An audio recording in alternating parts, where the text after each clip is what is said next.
Brewer was the chair of the Michigan Democratic Party, and Saul Anuzis was the chair of the Michigan Republican Party, and we used to have these sort of debates, if you will, where we would talk back and forth. And so I thought we would reconnect, and they were both nice enough to agree to do it at this early hour. We welcome Saul Anuzis to the program. How are you, sir? Doing great. Good morning. Thank you very much. And Mark Brewer, good to talk to you, too. Morning, Michael Patrick. Morning, Saul. Good to hear from you, Mark. When was the last time you guys ran into each other or talked? A long time ago. Yeah.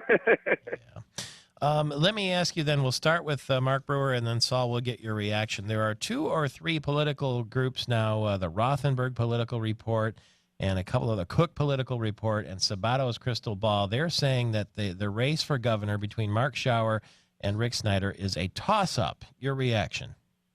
Well, I think that's a fair assessment, Michael Patrick. Snyder is consistently behind Mark Schauer in the polls, despite Mark Schauer's lack of name identification across the state. We've seen that for several months. Snyder's job approval in really negative territory. It is a long way to the election next year, but I think that's a fair assessment of the race at this point.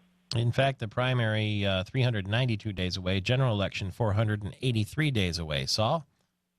Well, I think it is probably a fair assessment at this stage in the sense that people don't know who Mark Schauer is. I think once they find out that Mark is a typical liberal Democrat who sat in Congress and is running, and where the record comes in, I think that the governor will be in pretty good shape. But at this stage of the game, I think any way you look at it, Michigan has always been a toss-up state, and I think it'll continue to be a close election all the way through the end.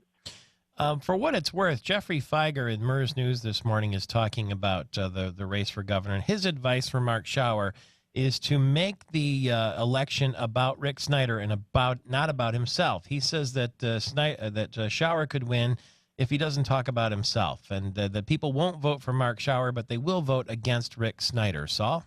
Well, I think that's probably true. I mean, the only chance he has is if he can make the election about something else. If they start talking about, is Mark Schauer qualified? Would Mark Schauer be a good governor? Is Mark Schauer a good alternative? The answer is going to be no. If he can come up with some kind of way to scare people or to, blame, Rick Snyder for something that, they want to come up with from an issue standpoint, that's probably the only chance he has. That's why I think the election will ultimately be, a much stronger one for the governor, and he'll be in much stronger shape once it comes around. Mr. Brewer? Well, yeah, I think the election is going to be a referendum on Snyder, and I think that's why he's in trouble. Look, we've had billions of dollars in corporate tax cuts, Michael Patrick, very few jobs to show for it, billions of dollars in cuts to public education. People have had their taxes increased. If this is a referendum on Rick Snyder's record, Mark Schauer has an excellent chance. So in that sense, Feiger is correct. Snyder wants to make it about Schauer. Schauer wants to make it about Snyder. And who has the most compelling narrative there is the one who's going to win the election. Interesting. I wanted to play a piece of audio here for you that has surfaced now. It's Karl Rove, who they used to say was Bush's brain, the political operative there in Texas. And he's talking about Justin Amash, the congressman from West Michigan, where we're heard on lots of radio stations. Here's what Karl Rove has said about Justin Amash. National Journal put out its ratings of the most liberal to conservative Republicans. The most liberal Republican is Justin Amash of Michigan. Far more liberal than any other Republican. And why? Because he is a 100% purist libertarian. And if it's not entirely perfect, I'm voting with Nancy Pelosi, which is how he ends up with all these liberal ratings. I'm voting no, because unless my side has something that's completely 100% perfect, I'm voting. Saul, it seems like in West Michigan, where conservatives rule the day, if you wanted to beat Justin Amash in a primary, that would be your campaign commercial, wouldn't it? Well, it could, but it'd be fairly dishonest. I mean, the reality is anybody who knows Justin Amash realizes he's not a liberal, even though it's still a dirty word and it's the wrong policies they have, and he does vote no oftentimes on principle. If you take a look at most of the other groups that are out there, whether it's Club for Growth, Cato Institute, Freedom Works, and others, he has close to 100%, if not 100% rating by most conservative organizations in the country. And he's also one of the most, when they take a look at who voted with Nancy Pelosi versus who's voted against him, he's got a pretty solid record of not being on the same side as her. So even though he does cast some votes based on principle, you can disagree with him. Strategically, should he do that? Is it a good tactic for him to vote no on so many bills? That's a different issue. But to call him a liberal and to imply that somehow he votes with the Democrats is just not factually true. And Mark Brewer, why would Karl Rove take after him like that?